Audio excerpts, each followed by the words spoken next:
Those Jurassic movies are legit. I got a lot of respect for them. They didn't need these energy pulsating robots. They just needed dinosaurs, real looking dinosaurs. It's kind of enough. In Season 4 of Jurassic World Camp Cretaceous, the 6 young campers have finally made it off of Isla Nublar and have set sail for Costa Rica. But on the way, their boat gets attacked by the Mosasaurus that was accidentally released into the ocean. They wind up stranded yet again, this time on an unknown island, and as they look around, they discover a secret cloaked facility owned by Manticore. Here, the organization holds dinosaurs in artificial environments that are monitored by robot dogs.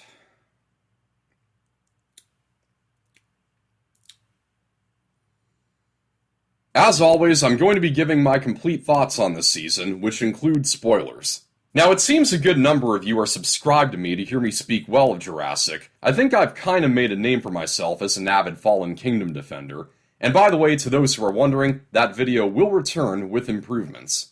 And I will always gush about Jurassic whenever it allows me to, but I'm not the sort of fan who just consumes anything as long as it has the Jurassic Park logo on it.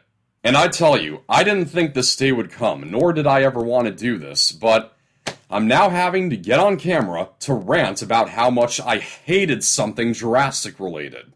But first off, what did I like about Camp Cretaceous Season 4? To be honest, not much. Okay, there are a few things that in a vacuum I like, but I can count them on one hand. The most well-written character in this season is Yaz, who has been my favorite character along with Darius since the beginning of this show. Yaz is experiencing some PTSD, after 6 months living on Nublar and still yet not even escaping the peril even after leaving the island. She's become really unstable. I liked that the season got into what living like that would do to a young person. And Kausar Mohammed, if I'm saying her first name correctly, her voice acting is particularly great here. There are some shots that are really cinematic, the two major standout images being a shot of the kids around a campfire in front of a sky full of stars and a visible Milky Way arm, and the cool reveal of the Spinosaurus in the desert, where it's walking directly in front of the sun, appearing to the kids at first as almost a mirage. The second episode, rather appropriately titled At Least, is not too bad, mostly because the majority of it actually feels natural. That is up until the last 30 seconds when the kids come across that darn invisible door. But I enjoyed the chase with the Smilodon, and I liked that that was the first creature the kids encountered before finding out what was going on with the place. By starting with an extinct creature that's believed to be not as old as dinosaurs, it gives the kids an early sense that there's something strange about the island. Like, was this saber-tooth tiger created, or has the species somehow survived extinction on this island? The only problem is they don't ask those questions. After they escape, they don't seem to be wondering how the animal is there or how it's alive. Episode 2 also has a decent character moment when they're all sitting around the campfire in silence, and then Sammy stands up and just cries out in pure agitation at the fact that they got off Nublar and are still yet lost on an island. And then everyone joins her in just letting loose with everything they've got. The only one who remains silent is Ben, because he doesn't feel like he's lost as much. The wilderness has become such a part of him. And to list one more good thing, there's that little scene at the end of one of the episodes where we see Bumpy missing Ben. Can't be mad at that. Though on occasion, I did feel that Ben's character was done dirty a bit. When they find that a Compsognathus stowed away onto their yacht, Ben lunges for it with a bucket, and he doesn't even come close to catching the thing, and instead slams the bucket over Darius's head. Come on, this kid just became a brave warrior, and yet he's still clumsy enough to do something like that? And also, the kids find out about the compy on their yacht when their food starts disappearing on them, even though they never leave the table in that time. Really? The retro iguana snatched their food from right in front of them without them noticing? And of course it was only a Compsognathus this whole time. Man, I should have known that the ending of Season 3 was faking us out by using a screech bigger than that of a Compsognathus to make us think it was something more dangerous. But then you have to think about how the ending of Season 3 had us believe that it was the creature on the yacht that made the hole in the side of it that the kids had to patch up before departing. Are we to understand that the compy actually Hulk smashed into the side of the boat? Probably not, so what made the hole? Now, before I start unloading on what I absolutely despised about this season, I'll discuss some other things that I disliked. So this is the good, the bad, and the ugly of Camp Cretaceous Season 4. For one, the thing with Brooklyn and Kenji, they have a budding romance here, and looking back on the first 3 seasons, I suppose you could say there are hints. There's when they first meet, Kenji learns that Brooklyn has a huge following, and he's like, rich and famous? It's like we're meant to be. Though that really came off to me as just Kenji being full of himself. And as Season 4 points out, there's the fact that he was willing to hand over Dr. Wu's laptop in exchange for letting Brooklyn go. It's definitely the most selfless thing we've seen him do. And shortly after, when Brooklyn trips and falls in the Ankylosaurus stampede, Kenji runs back to her and caresses her instead of pulling her back up onto her feet. Though, it's a little odd that it's only now that Kenji is so tight-lipped when he's around her. If anything, I think I saw more of a thing between Brooklyn and Darius, but frankly, I really didn't want to see any of these characters get romantically involved. See, the story of 6 kids from vastly different backgrounds being thrown together and having to take on such tremendous obstacles is one that strongly signifies the power of friendship as opposed to the power of love, so I just don't think it was necessary for any of them to go any further. The antagonist of this season is a worker for Manticore named Cash, voiced by Haley Joel Osment, who has easily got to be the worst villain in the whole franchise. He's just a lazy gamer, constantly complaining and throwing tantrums about how nothing works right, which really has to make you wonder how he got the job with Manticore in the first place. And by lazy gamer, I also mean he's lazy at gaming. I beat him on Jurassic World Alive. Cash's plan is to make some sort of Jurassic Fight Club, make dinosaurs battle each other in these different environmental biomes for the enjoyment of the public. He claims that it will make Jurassic World look like a cheap knockoff.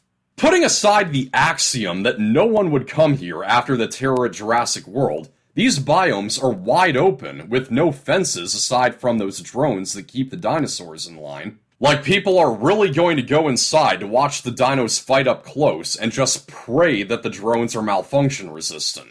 The only thing I can think of that makes a molecule of sense is that these battles would be live streamed for people to pay to access on the dark web, but even then, how exactly does that one-up the in-person experience of a theme park? But the nonsense does not end there. The sheer insanity of this season is like the John Sayles version of Jurassic Park 4 on crack.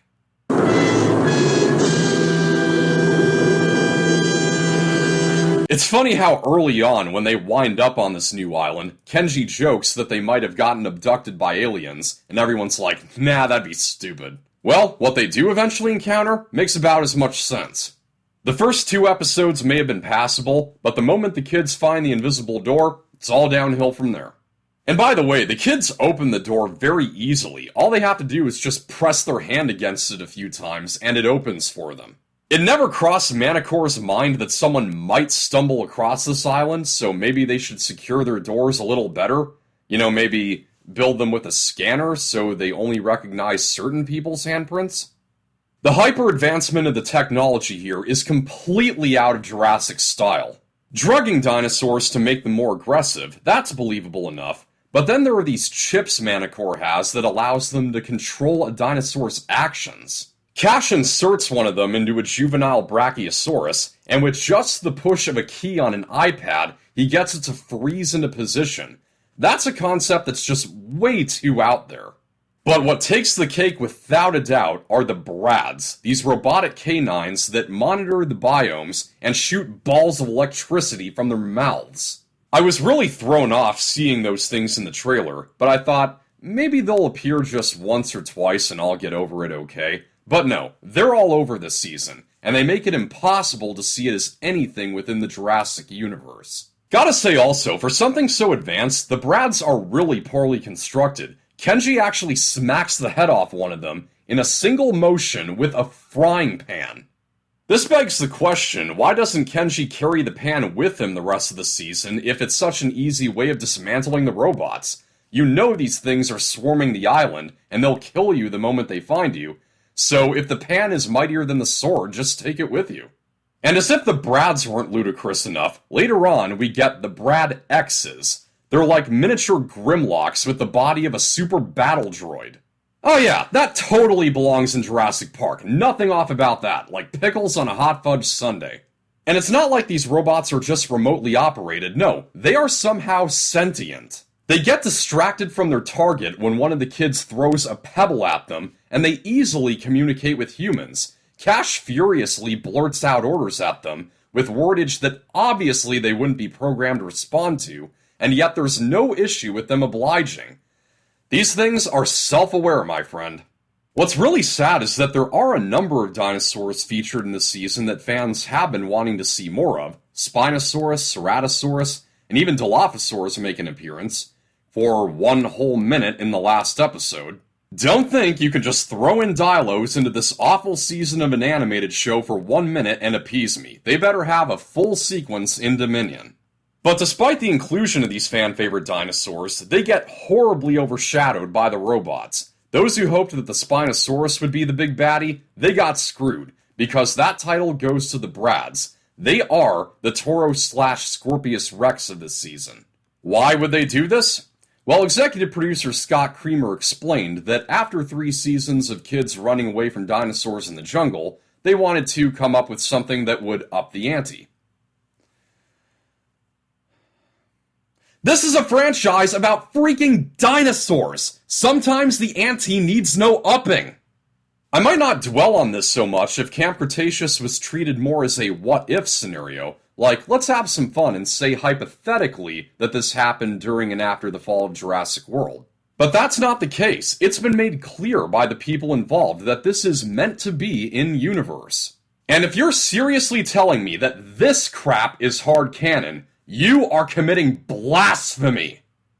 Now, one may object and say that since genetic science has come a long way in this world, it's possible that technological science might too. But think of it this way, when you're setting up a fish aquarium, you don't want to make the decorations and substrate overly colorful, because you want the fish to be what stands out about the aquarium.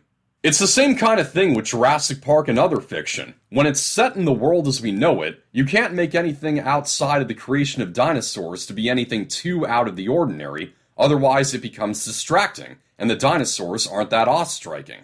I mean, why do you think there are no spaceships in Harry Potter, or fantasy creatures in Transformers? This whole season feels like it was written by someone who saw the first Jurassic Park movie and thought, what's all the fuss about bringing dinosaurs back to life? Did anyone see that robotic arm turning the eggs? That's the real mind-blowing crap right there. That's the stuff that needs to be further explored. What's so baffling is that up till now, whenever the Jurassic World franchise would introduce new ideas, they all related to genetic power, and they were kept pretty grounded. I remember being skeptical about Jurassic World featuring a genetically modified hybrid. I wondered if it would look like some monstrosity from the Sci-Fi Channel, but instead, it turned out to be just a really unique-looking carnivore. I was glad that it wasn't over the top. Fallen Kingdom introduced human cloning, but it was kept to this one young girl who, as a result, has a connection to the dinosaurs that no other human could have. So the concept was kept to a simplicity that didn't distract from the majesty of the dinosaurs. I absolutely adored it. Even in Camp Cretaceous Season 3, the idea behind the Scorpius Rex was that it's an experiment gone wrong, another new idea that they easily could have gone overboard with, but again, it was handled really well. The S-Rex still has some semblance to an actual dinosaur, but its appearance and behavior are just bizarre enough to be unsettling. And now, from quite out of the blue, we've got self-aware robots, a concept that has nothing to do with genetic power, is used as the major threat, and has no attempt made to be realistic in the slightest. I cannot for the life of me comprehend what on God's green planet they were thinking. The tone deafness to Season 4's stupidity shows most in a scene where the kids are sharing the nightmares they've had, and Kenji says that he keeps dreaming about being on a plane, sharing the armrest with the Scorpius Rex. To think that this season thought it had any place making fun of the raptor dream in Jurassic Park 3. As silly as that scene is, it's at least a dream in which technically anything is plausible within the JP universe. Oh my gosh, how did this happen? I'm using the raptor saying Alan in a comparison as the positive. I tell you, as I was binge-watching this season, every time another episode started and the names Colin Trevorrow, Steven Spielberg, Frank Marshall, and Michael Crichton all appeared on it, I died a little inside. It's most troubling not only that Colin Trevorrow gave his approval to this, but he has even gone on record to say that his favorite episode in the whole show is in Season 4. When he said that, I thought for sure, I'll know it when I see it. I watched all 11 episodes and I have absolutely no clue which one it could be. Despite some rough edges and overly cartoony moments, there are certain sections of Camp Cretaceous that I do consider to be some top-tier Jurassic. The last 2 episodes of Season 1, the first 2 of Season 2, and the middle 2 and last 2 of Season 3. Certain episodes that I enjoy coming back to every now and then. There's not a single one that I intend on returning to in Season 4. It's bloated, it's brainless, and filled with so much over-the-top sci-fi baloney that it's unrecognizable as a Jurassic story. Worst of all, it did the absolute last thing that it should have done. It has made me concerned for Jurassic World Dominion. I'm kind of on edge now, wondering just how much of this is going to bleed into that movie. With each episode building up the reveal of who Cash's boss was, I started to get the feeling that Manticore would somehow turn out to be Biosyn in reality, and I was thinking, please tell me the boss is not Lewis Dodgson. Fortunately it's not, it's actually Kenji's dad. We started to figure that Kenji's dad had something to do with it, when it was noticed that in Season 3, there is a photo of the desert island in his penthouse. That may have been a relief, but Season 5, which by all accounts is still going to take place on this island of robot armies, still might be closely linked to the next movie. Best case scenario, there's not a trace of Seasons 4 or 5 in Dominion. Even so, I just know that the thought of self-aware robots existing in this universe is just going to seep into our heads while we're trying to appreciate what we're watching. This was a total dumpster fire, by far the worst thing we've ever gotten under the Jurassic Park logo. And I regret to say, I've got no excitement for Season 5 whatsoever. This show is dead to me. DreamWorks, you were so preoccupied with whether or not you could, you didn't stop to think if you should. That's a wrap, thank you for watching, I hope you're not too upset by this review. Like and share, subscribe for more. This is Pop Culture, I'm Alex Pop.